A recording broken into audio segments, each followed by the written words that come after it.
Dear students, myself Dr. Fatima Sultana, Associate Professor in Department of Zoology, JDB Government Girls College, Kota. Today we are going to discuss about the topic mitochondria. आज हम mitochondria को study करेंगे. Mitochondria is a membrane enclosed organelle found in most eukaryotic cells. These organelles range from 1 to 10 micrometers in size. Mitochondria क्या है? ये कोशिकाओं में, सभी यूकैरियोटिक कोशिकाओं में पाया जाता है और एक सेलुलर ऑर्गेनेल की तरह माइटोकॉन्ड्रिया जो है कोशिका को एनर्जी सप्लाई करता है. इसीलिए इसको पावर हाउस भी कहते हैं, कोशिका का पावर हाउस भी कहते हैं. Mitochondria generates most of the cell supply of adenosine triphosphate. ATP molecule के तौर पे एनर्जी सप्लाई करता है माइटोकॉन्ड्रिया. ये जो एनर्जी जो बन रही है वो माइटोकॉन्ड्रिया के अंदर बनती है. Mitochondria is involved in a range of other processes such as signaling, cellular differentiation, cell death, as well as the control of cell cycle and cell growth.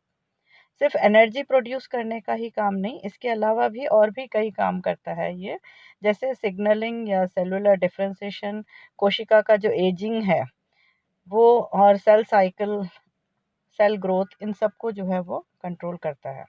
Mitochondria has been implicated in several human diseases, including mental disorders, cardiac dysfunction, and may play a role in the aging process. जैसे कि मैंने आपको बताया था, ageing process में भी जो है ये कंट्रोल करता है माइटोकॉन्ड्रिया. और mitochondria has its own DNA. उसके अंदर खुद का डीएनए भी होता है. माइटोकॉन्ड्रिया के अंदर जो सेल ऑर्गेनेल है, इसके अंदर डीएनए भी पाया जाता है. The word mitochondrion, it comes from two Greek words. Mitos means thread and chondrion means granule. तो thread like granule जो है, grain like, एक छोटा सा चावल का जो कण होता है या गेहूं का एक जो दाना होता है, उसकी तरह से ये दिखाई देता है mitochondria. This mitochondria is a membrane bound cell organelle that generates most of the chemical energy needed to the cell. कोशिका को जो एनर्जी चाहिए वो सभी एनर्जी जो है इस माइटोकॉन्ड्रिया के द्वारा प्रोड्यूस किया जाता है. Chemical energy produced by the mitochondria is stored in a small molecule called adenosine triphosphate. Because of the formation of ATP, mitochondria are called the powerhouse of the cell. क्योंकि ये ATP molecules को बनाता है जो कि energy release करते हैं, इसीलिए माइटोकॉन्ड्रिया को power house of the cell भी कहते हैं. Mitochondria it converts the chemical energy stored in food. जो भोजन हम खाते हैं उसके अंदर जो केमिकल एनर्जी होती है उसको यूज करके ये एटीपी मॉलिक्यूल बनाता है. That is, it is transferring the energy to ATP. And this mitochondria is surrounded by two membranes. अगर आप माइटोकॉन्ड्रिया का सेक्शन देखें तो आउटर मेम्ब्रेन कंटिन्यूअस है और इनर मेम्ब्रेन जो है वो फोल्डेड होता है क्रिस्टिया की तरह, और अंदर उसमें मैट्रिक्स की तरह पदार्थ भरा हुआ रहता है. Now these two membranes contain DNA. इसके अंदर डीएनए भी पाया जाता है माइटोकॉन्ड्रिया के अंदर. Most numerous in sales with high energy requirements. क्या कहना चाह रहे हैं हम कि जिन कोशिकाओं को ज़्यादा एनर्जी की आवश्यकता होती है उसमें माइटोकॉन्ड्रिया जो सेल ऑर्गेनेल है वो काफ़ी अधिक तादाद में पाया जाता है. That is quantity wise, number wise, the number of mitochondria is present in more number in the cells which require more energy. तो मोर एनर्जी किसको चाहिए? मसल्स. जैसे हमारे मसल्स हैं, क्योंकि वो लगातार काम करते हैं तो उन्हें लगातार एनर्जी की ज़रूरत होती है. लिवर फूड को डाइजेस्ट करने में हेल्प करता है, कंटिन्यूसली जो है वो फूड मेटाबॉलिज्म करता रहता है, डिटॉक्सिफिकेशन का काम करता है. तो लिवर में भी जो है माइटोकॉन्ड्रिया अधिक पाए जाते हैं.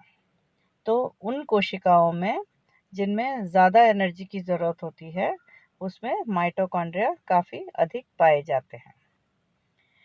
Now harvesting energy stored in food, यानी जो भोजन हम खा रहे हैं उन्हीं में से जो केमिकल एनर्जी है उसको ब्रेक करके जो एनर्जी रिलीज हो रही है वो एटीपी मॉलिक्यूल में ट्रैप किया जाता है।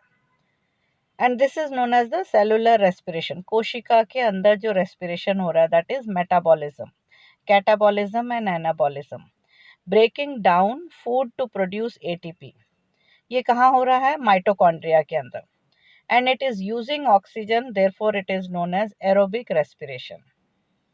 और जो यूजुअली हम फूड जो खा रहे हैं, कार्बोहाइड्रेट, प्रोटीन और फैट्स, उसमें अगर हम ग्लूकोज को लेके कर रहे हैं तो generally we the energy which is being trapped is glucose. Now glucose that is C6H12O6 plus 6O2 that is in the presence of oxygen ATP molecule बनता है और सबस्ट्रेट्स जो हैं वो, जो प्रोडक्ट्स हैं वो CO2 और वाटर रिलीज कर दिया जाता है, that is carbon dioxide and water is released. So the food which we are eating, जो कि शुगर भी हो सकता है, फैट भी हो सकता है, प्रोटीन भी हो सकता है, उनमें से जो है ग्लूकोज जो है वो ऑक्सीजन के साथ मिलकर के एटीपी मॉलिक्यूल बनाएगा और कार्बन डाइऑक्साइड और वाटर को रिलीज करेगा। Our body use the energy stored in the bonds of food molecules to make ATP, the molecule that powers all life। यानी हमारी पूरी लाइफ में जो हमें जो शक्ति, जो एनर्जी हमें प्राप्त हो रही है वो कहाँ से आ रहा है? जो फूड हम खा रहे हैं, जो भोजन हम खा रहे हैं, उसके अंदर जो ट्रैप्ड एनर्जी है, उस ट्रैप्ड एनर्जी को एटीपी मॉलिक्यूल्स बनाने का काम माइटोकॉन्ड्रिया करता है और लगातार एनर्जी हमें मिलती रहती है। And this takes place life long. So what is the cellular respiration? It is the process by which the chemical energy of food is converted into ATP. Carbohydrates, fats and proteins can all be used as fuel for cellular respiration. But for our purpose, we look for how glucose is used. हमें energy जो है carbohydrate, fat और protein सभी से मिलता है। Cellular respiration में जो फ्यूल, जो तेल जो कहते हैं, जो पेट्रोल जिससे गाड़ी चलती है, वो हमें हमारे ही भोजन से मिलता है। तो अगर हम ग्लूकोज को लेके करते हैं तो glucose in the presence of oxygen will release ATP molecules and carbon dioxide and water is released as the products.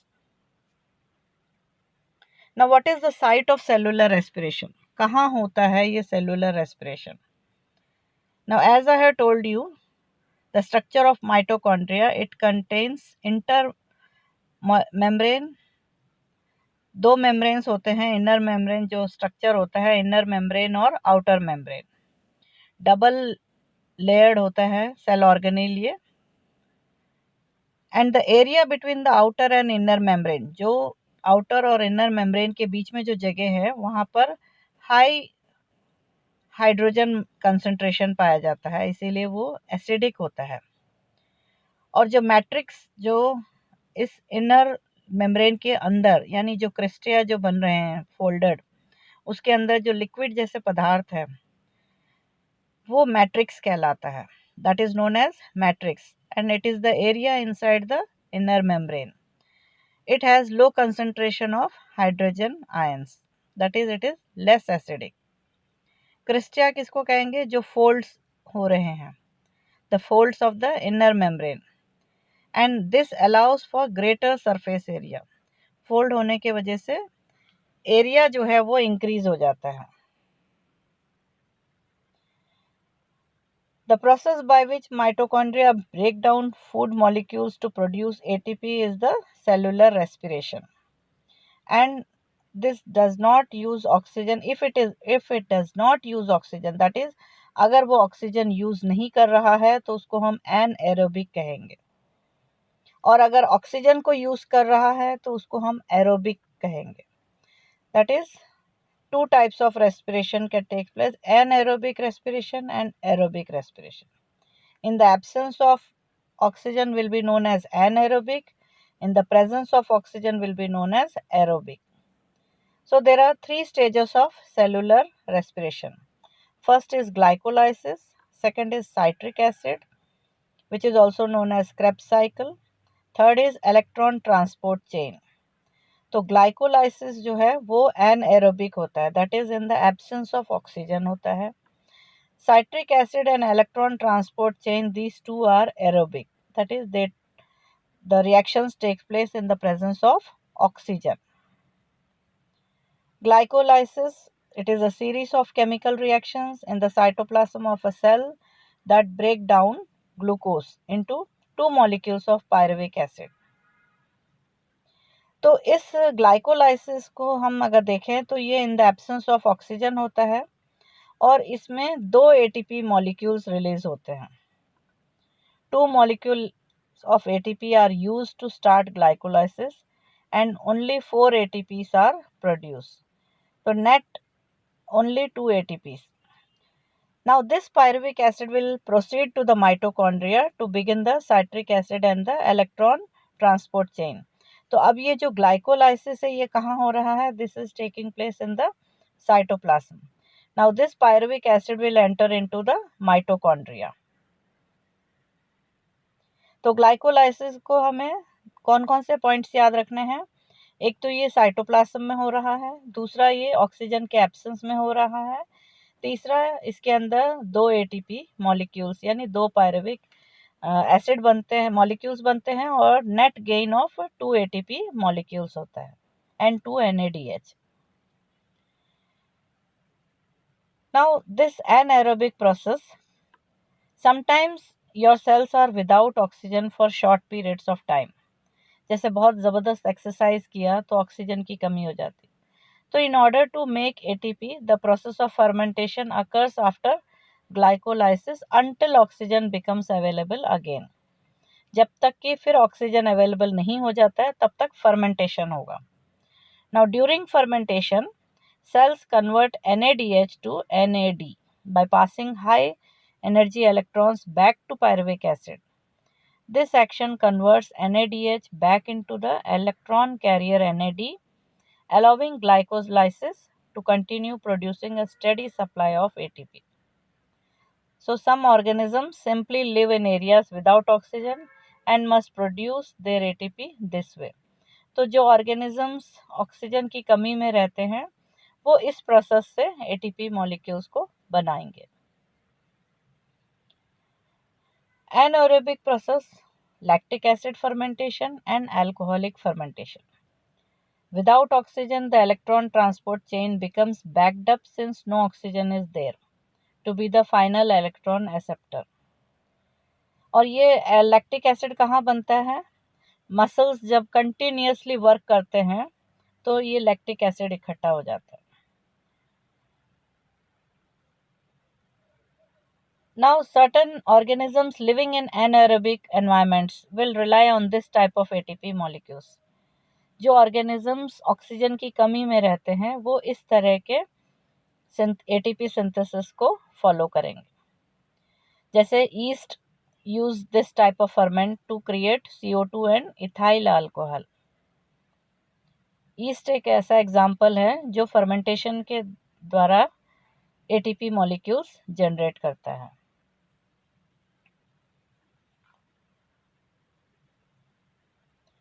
Next comes the aerobic respiration. This is the most efficient type of cellular respiration. It requires oxygen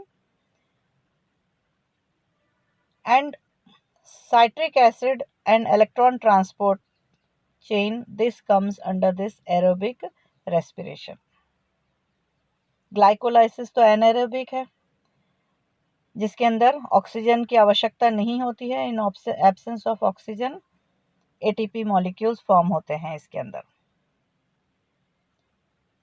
now the pyruvic acid it enters into the mitochondria. जो glycolysis के दौरान एक glucose molecule से 2 pyruvic acid के molecules बने थे वो mitochondria में प्रवेश करेंगे और यहाँ स्टार्ट होता है aerobic respiration. Now here the aerobic respiration starts. Citric acid cycle occurs in the outer mitochondrial membrane. Calvin cycle, glucose बनता है. साइट्रिक एसिड जिसमें glucose is been broken down. For one molecule, 1 ATP is made for every turn of cycle. Electron transport chain. Next जो process है वो electron transport chain, ये भी oxygen के presence में होता है. A concentration gradient forms in the mitochondria. Hydrogen ions inside, lack of hydrogen ions outside. Inside अगर आप देखते हैं, इसके अंदर देखिए हाइड्रोजन आयंस ज़्यादा रहते हैं और बाहर जो है वो कम रहते हैं. An electrical gradient forms in the mitochondria. Hydrogen ions जो है वो पंप होते हैं inside, positive in the center and negative on the outer side. ये जो प्रोटॉन पंपिंग है, this is known as the electron transport chain. The final electron acceptor is oxygen. yields carbon dioxide, 2 water molecules and 36 ATP molecules.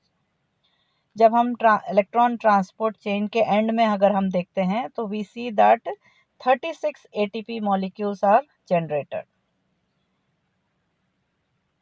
So this is the most efficient process since anaerobic respiration only yields 2 ATP molecules.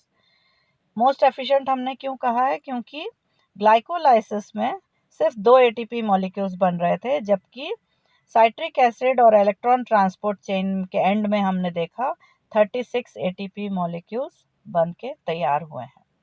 So what we see that a lot number of energy is released in the mitochondria, और ये सारा काम mitochondria के अंदर हो रहा था. Overall अगर हम ओवरव्यू देखते हैं सेलुलर रेस्पिरेशन का, तो ग्लाइकोलाइसिस से 2 ATP मॉलिक्यूल्स निकले थे.